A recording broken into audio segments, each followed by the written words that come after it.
Welcome, all my YouTubers out there. Thanks so much for joining us at My Life as a Landlord. I'm excited about our podcast today. I hope you learned something from my special guest. Welcome to My Life as a Landlord. Hello there. It is Dr. Jen.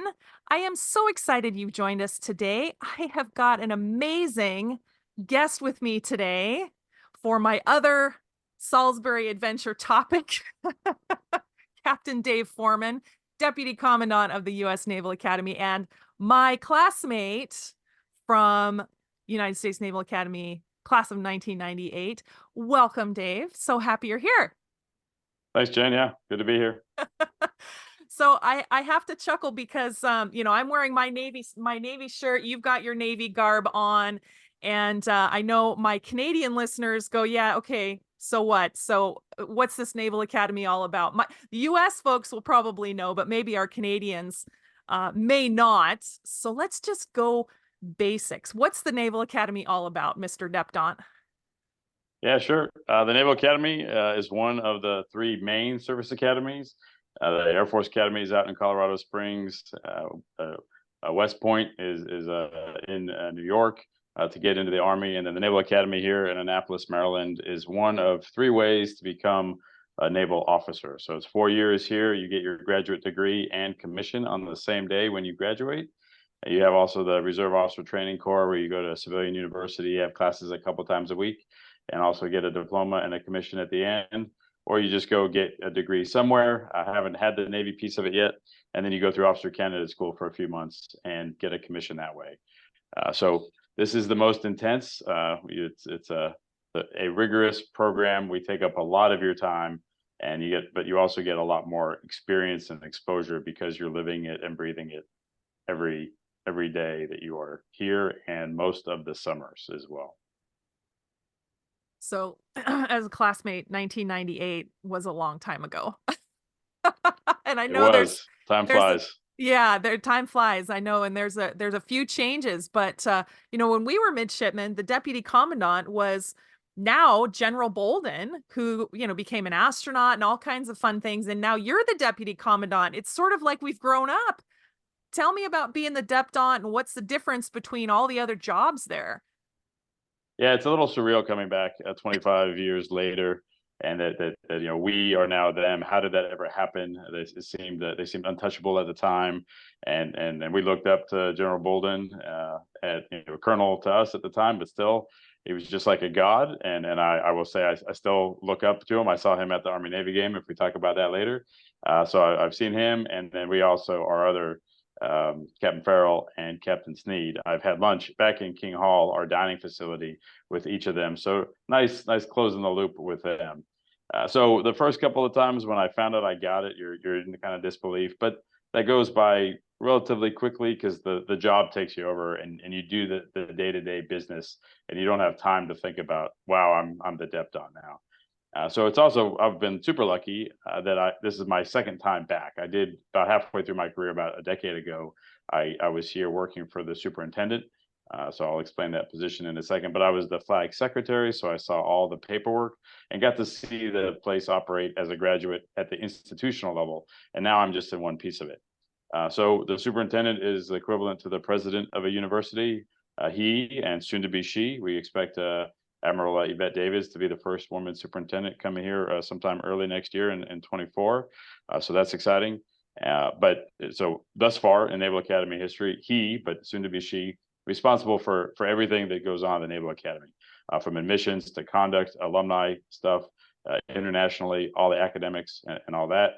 And then you have a provost that's in charge of academics. You have an athletic director in charge of all the sports and athletics, obviously. And the commandant is the best analogy I can come up with is like a dean of students. So we are responsible for the military conduct, the bearing, the training, professionalism, how they act in the dormitory, how they conduct themselves out on liberty, and all the rules and regulations associated with that. All the military training falls into our wheelhouse. So I do work directly for the commandant of midshipmen. He's the one that's responsible. We have had a women commandants in the past. I think one that's coming to mind. And so when at the real basic level, the elevator speech is I'm kind of like the vice principal. So that's where I do also handle conduct and everything else. And being the number two, I do the staff work, and the commandant has the authority to make all the final decisions. But there's a whole structure that we have. I think I like to think I do a good job coordinating that, and then make the commandant's decisions relatively easy. We faced some doozies in the past couple of years that I've been here, but that's what I do. So I don't actually own everything, but as a team player, I specifically maintain the mindset as if I owned everything. And then some things I get to direct, some things I get to recommend, and some things I coordinate with. And it's a lifestyle job. I'm always working even when I'm not, because much like New York, the city that never sleeps, the brigade never sleeps either. 4,400 college students trying to figure out how to become naval officers in just 4 short years. Sounds like an entrepreneur. And landlords don't sleep either. We get calls in the middle of the night over all kinds of stuff. So I think that's very appropriate. Be happy that you're not the landlord for Bancroft Hall. Oh no, I know, the world's It largest is old. dormitory. It is old. Yeah. Yeah. Talk about bad tenants. Whew. Oh my Midshipmen. goodness. Yeah. Well, I just remember in Bancroft Hall, I think it was our senior year, our first year, they had just renovated third wing, first wing, I forget, and they were brand new. And now I look back, and now those rooms are 25 years old. I mean, and they had replaced the heating and boilers and all kinds of things underneath Tecumseh Court. In the middle of winter, they had to rip everything up. I mean, it was just surreal how big everything is there. We're Pretty about ready incredible. to renovate again. It is time. We'll be starting in the next few years. Unbelievable. Absolutely unbelievable. And it squeezes everything in, right? Everybody, 8 wings, it squeezes everybody in. Well, It does. and speaking of changes in the brigade, when we were midshipmen, the brigade went from 36 companies to 30 companies. And I started off in 11th company, was shifted to 6th company, and then we got shotgunned to 1st company as part of that downsizing. And I'm hearing that we're heading back to 36 companies. Is that right? We absolutely are. Actually, like literally today, Really? well, we haven't shifted yet, but the notifications went out today, like 45 minutes ago. So on who's going to be in the new companies when we start school next year. So we went down because when the Cold War ended, that was much delayed, but that's how it takes that long to trickle down. The thought was that the Navy, and therefore the Naval Academy, was going to get smaller. That never actually happened. It cost a little bit of money to go back to 36. But yeah, I think I might swap them, but comparing again to the Air Force Academy in West Point, they're at 36 and 40 company size units. And so both are more than us at 30. So we've had a couple of surveys come out in the past year. We're not broken, but we want to get better in a variety of areas. And we felt that one of the corrective actions is to make each company has a company officer, so a lieutenant in the Navy or a captain in the Marine Corps, and a senior enlisted leader at the E6, E7 rank in the Navy or Marine Corps. And so that it'd be easier for them to have a smaller group to manage. So I instead of see. having 140 or so, they'll have maybe 125, 120-ish midshipmen, and that leader to lead ratio getting better will help us do a better job. And that's why we're doing it. So it's largely administrative. The hall is staying the same size. We're just introducing 6 more company officers, 6 more senior enlisted leaders, still organized into 6 groups of battalions. That's the same. And they'll just be easier for them to be more involved, as with I assume being a landlord as well. The ratio, it needs to work. You have to be able to see all of your people, and they'll be able to do a better job with a smaller sized company. That's why we're going back. Love it. Absolutely love it. I know my first year, I was always talking with my senior enlisted, and that was great. It was pivotal, and I happened to be right around the corner from the brigade master chief at the time, and so I was talking with him all the time too, who is now part of the support for the Lawrence family from my sponsors. So pretty interesting hearing That was about Master Chief Mitchell. He was the that's first. right, Mass Mitch. That's right, Master I Chief was going Mitchell. I was going to meet with him when I got back in the area here, and then COVID hit. And Oh, I remember he called it off. I wasn't even concerned about COVID yet. He's like, maybe we ought to not meet. I'm like, what do you mean we ought to not meet? What's the problem? And it was like probably 6 hours later. I'm like, oh, this is bad. So yeah, yeah. yeah, Oh my goodness. Well, interesting to hear about the changes in the brigade and the different companies. It makes perfect sense of why. But that's not the only thing that's changed. One thing, I mean, my sister and I are both Naval Academy grads.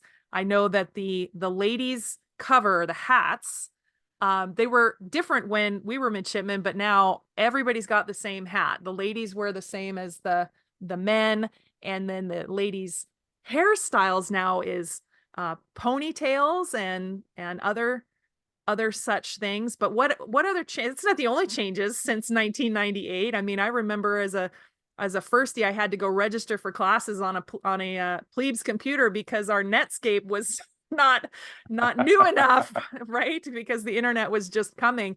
What other changes have you noticed at the Naval Academy? So I'll briefly say, because another one of our classmates is here, Dave Durkin, uh, that the Navy officer evaluation system is still NavFit 98. It has not changed. So they started to shift to one. It got a little friction. So they extended how long NavFit 98 is available to be used until the new program works. And so when that message came out, Dave Durkin sent it to me like this is like this is awesome. So yeah, pretty incredible that since then same program, and mids is still mids. We don't use the Naval Academy Data Network anymore. That we are at we're at an EDU domain now. Right, So that was that's the good email electronically. system. Okay. That's right. That's right. Yeah, because it was all like DOS based. So we're operating on a Google suite now, which is good. Much better there. And you mentioned all the hairstyles. The covers, I think it started out as a trial and it stayed. There are still some differences that we're trying to get through. That in some women's uniforms they have no front pockets. Oh They just were yeah. made that way and they still don't. So you get into equality issues and the SDB pants, you really can't tell. We know it's a diverse force, diverse body types. It's hard to offer different.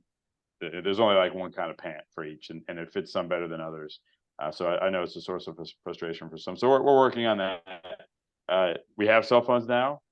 For a while, you could wear your cell phone on your uniform, but it had to be on the back side of your waist. It couldn't be on the front. It had to be from your side hip or behind. And now you can actually talk and walk on your cell phone. And so that's a new rule. A lot of people say, why are midshipmen talking on their phones? It's so rude, but it's a Navy regulation. It's allowed. You just can't text and talk because you have to pay attention around you and make sure you don't miss a senior officer walking by you and all that. Right. So those are some differences. We mentioned the new buildings. We got a new field house, nice investment, indoor track, can be used for football practice. Volleyball plays there. We do some of the track smokers there for plebe summer. So it's a versatile thing. It's got a nice weight room in there and provides an option. McDonough Hall, MACD, is being completely renovated. That's down for like 3.5 years. It's been Wow. closed since I've been here, and it will be closed before I depart. So it'll be really, really nice when it opens up. And then we do, as I was here in 2010, which is when the Navy kind of realized that cyber was going to be such a big deal. We Mm-hmm. were some of the first to require mandatory cyber courses for all midshipmen. So we've done chemistry and physics forever, and Right. now it's chemistry and physics and cyber. So there's a plebe cyber course and a second class cyber course, and it will kick their butts. It is not easy. This is not computers 101. So training to a high level to make them relevant warfighters for the kind of technical force they'll be entering. That's pretty Um, incredible.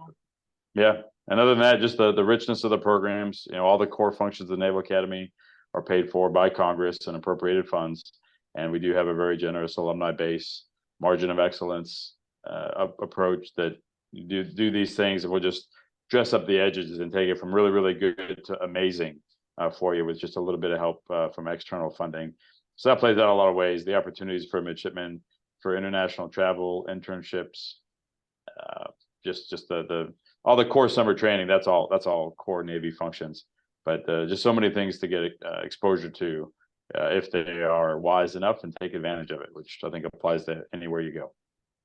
I don't think I remember so much international travel when we were midshipmen.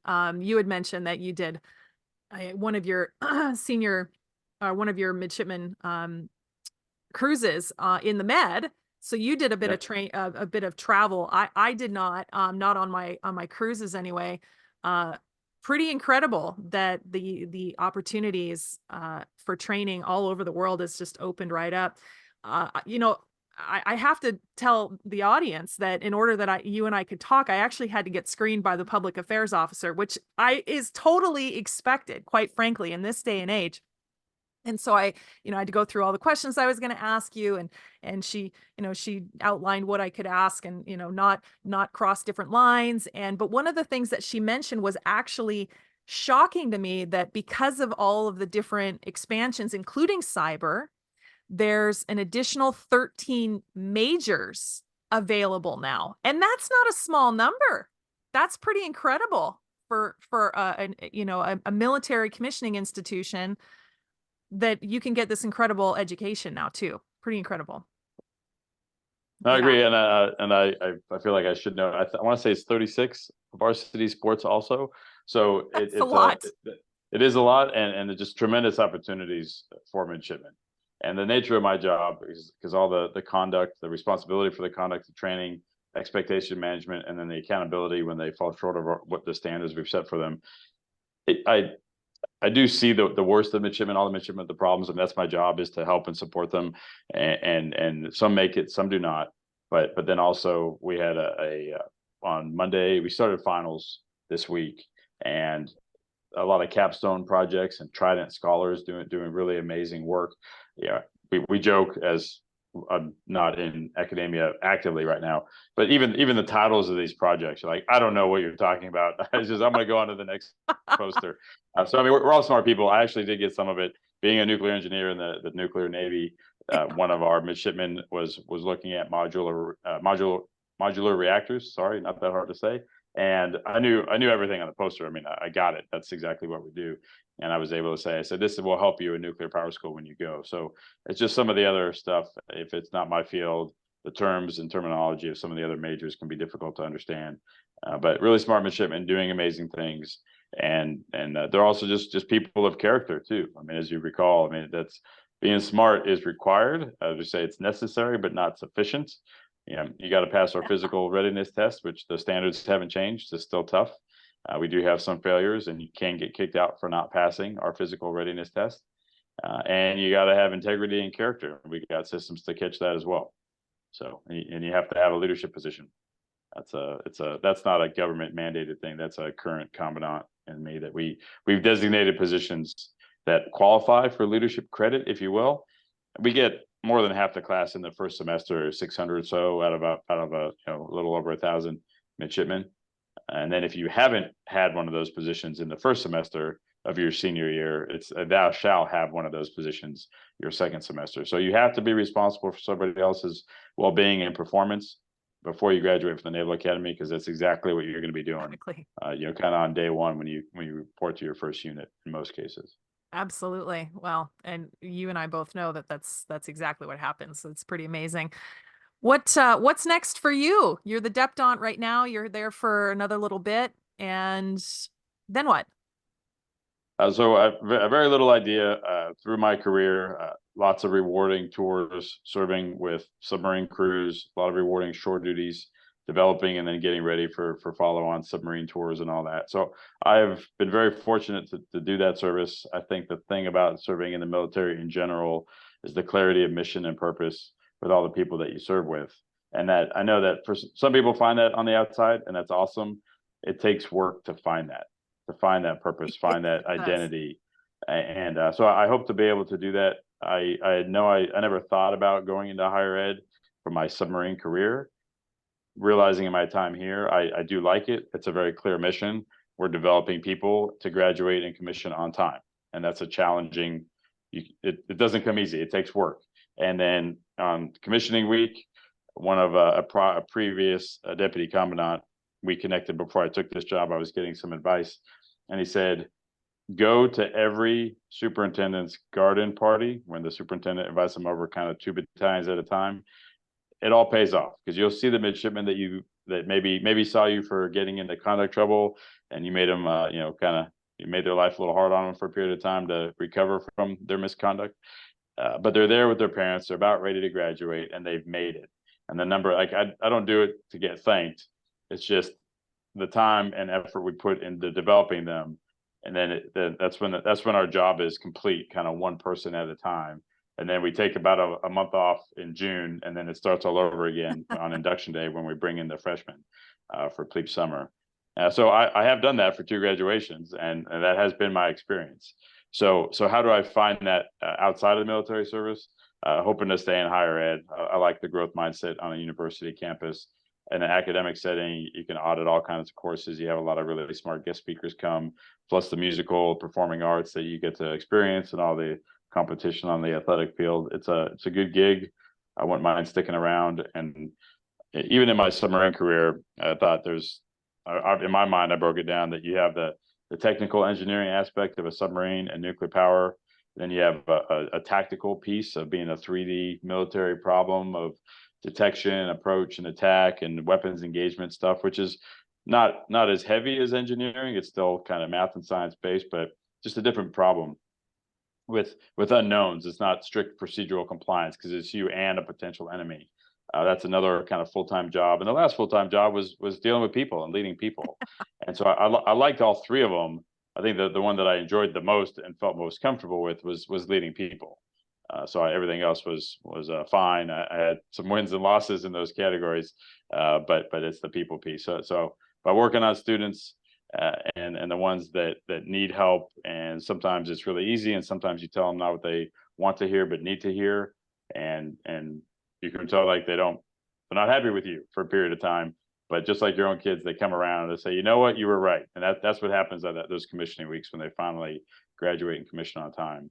It's a little form of that, you know what, you were right. Like, I made it, and thank you for helping me get here. I could do that for the rest of my life. Very cool. That's amazing. Good for you. And of course, in all of this, you've also been our class president the whole time with tailgaters at football games and That's right. reunions and such, and which is also a thankless job. So I want to thank you for that, and to all our classmates who are going to listen and watch this podcast. I hope they're enjoying what they're seeing. So, but thank you for all you've done. 25 years plus our time at the Naval Academy. I mean, that's not a small time. It's well over half my life. So pretty incredible. Yep. But speaking of wins and losses, Army Navy was this past weekend. Oh, in Boston though, for the first time. How was the game? First time. It was a great game. Unfortunate loss, as with several games, and even our time has been shipment or whatever. We always love to win, and the common saying, for those people that don't know, I mean, we're friendly on the battlefield. It's a team effort within the Department of Defense every day of the year except this one. So as the original, I'm sorry. Sorry, I was going to ask you what the best prank was. You worked at the Pentagon for a lot of years, and I know there's a Yeah. lot of pranking going on before the Army Navy game. What's the best prank you saw at the Pentagon?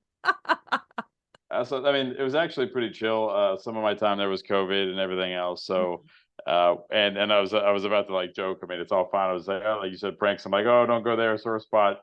Like being in your shoes, like you get to, and as I would too, and as I did before I worked here, it's just, oh, haha, that's so funny, whatever. But here, when we live it and breathe it, and we know who's involved, it's a little different.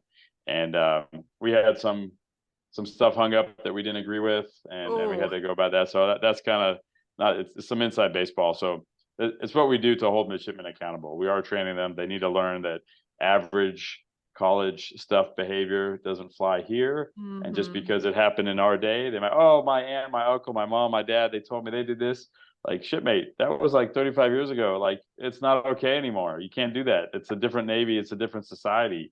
And back to, like, remember, we all have smartphones now, and we didn't have smartphones in our time. So could you get away with more? Like, you could, and you just got to adapt to the times. It's a fundamentally kind of different demographic at the Naval Academy. So we don't say pranks. It's spirit missions, stuff like that. Spirit missions. Yes, I Trying to forgot. think. Nothing's immediately striking me. They get to do all kinds of stuff. They can leave the yard. They can go get ice cream. They can go to 7-Eleven, just doing different stuff. They still move. There were couches in T court. They just, so you could Just silly stuff. have a seat. Yeah, that kind of stuff still happening. Moving company officers, all their office furniture out into the hallway and setting it up somewhere else. But um, yeah, Oh yeah, my goodness.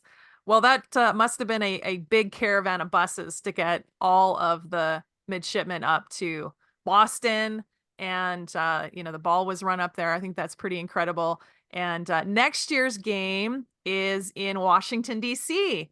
So I know, yep. FedEx Field. yeah, Mike was talking about how when he's never been to an Army Navy game. Mike grew up in Canada, and so he doesn't quite understand this. And so when I said, Mike, it's like Army Navy is like any hockey game you've ever been in. It's like this battle. And every hockey game in Canada, as soon as I said hockey, they understood the rivalry because Army Navy is unlike anything else. It's pretty incredible. But I understand this year was quite warm.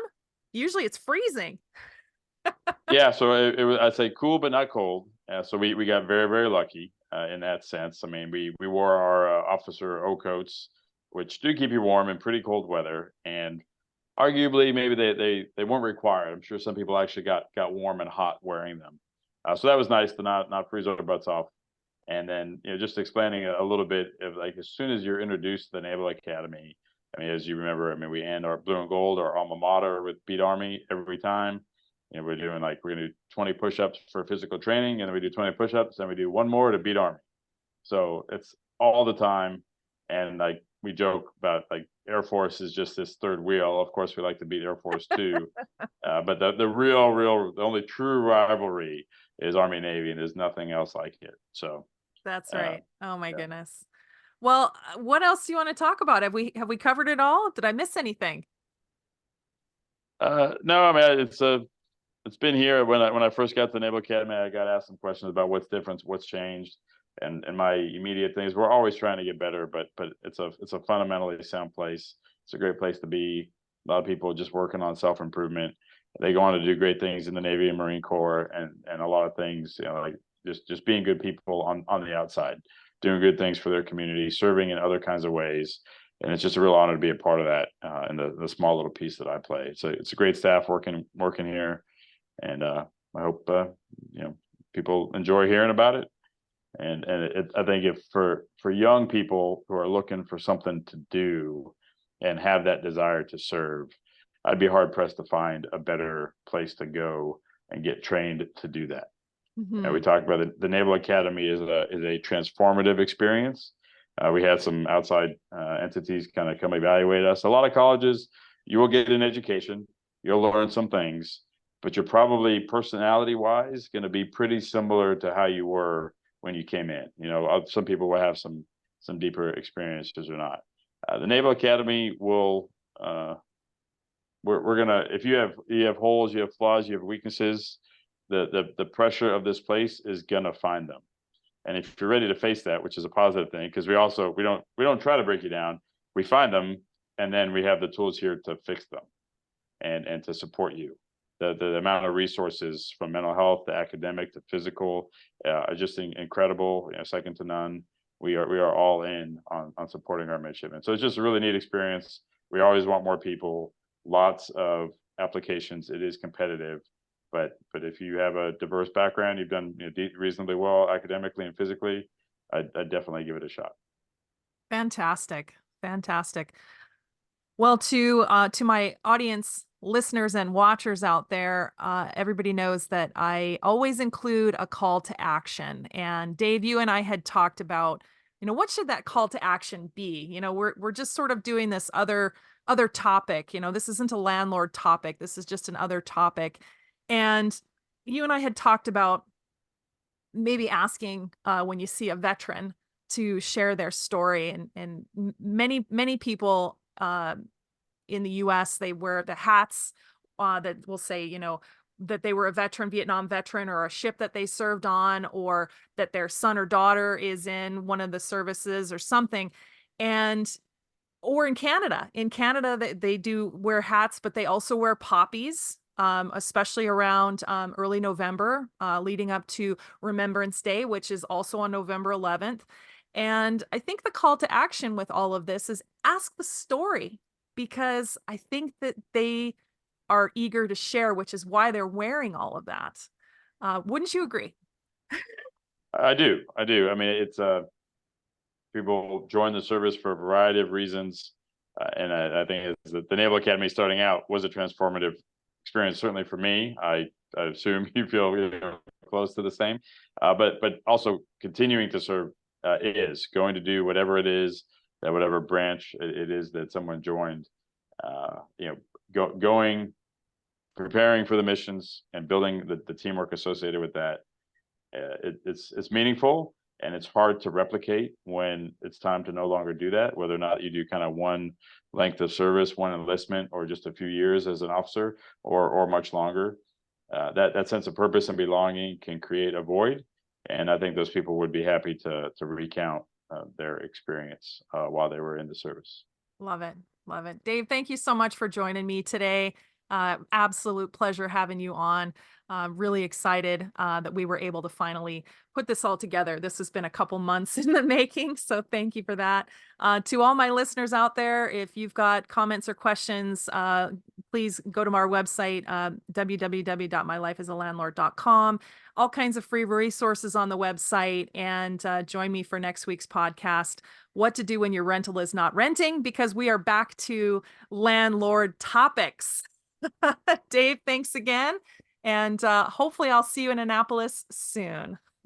Sounds great. I'll be here. Appreciate it. Okay, let me stop recording. Hang on just a sec.